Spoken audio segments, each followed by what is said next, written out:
desires, and four stages of life. Krishna says that the mind, which follows roving senses, carries away one's intellect as the wind carries away the boat on the water. The wind is a metaphor for our desires, which drives our mind and senses, making intellect both unstable.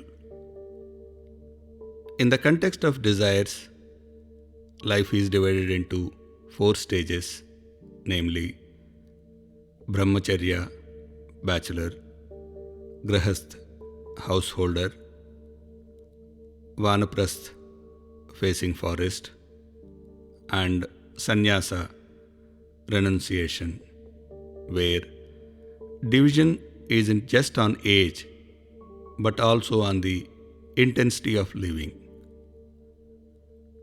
The first stage includes growing up, gathering theoretical knowledge and physical strength, along with some basic skills. In the second stage, it's family, work, refining skills, gathering possessions and memories, exposure to various facets of life, and gaining life experiences through pursuing passions and desires, either with success or failure. Through this process, one attains a cocktail of knowledge, skill, and life experiences, which is the breeding ground for awareness. Transition to the third stage isn't automatic.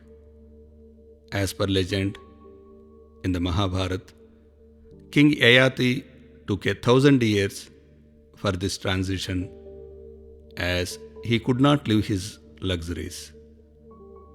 Interestingly, these extra years came at the cost of a son. In these circumstances, this verse helps us to reflect upon and make the transition to the third stage.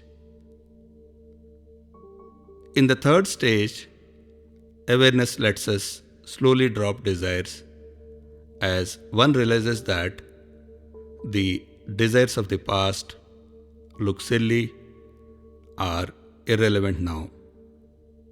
How our assumptions were erroneous.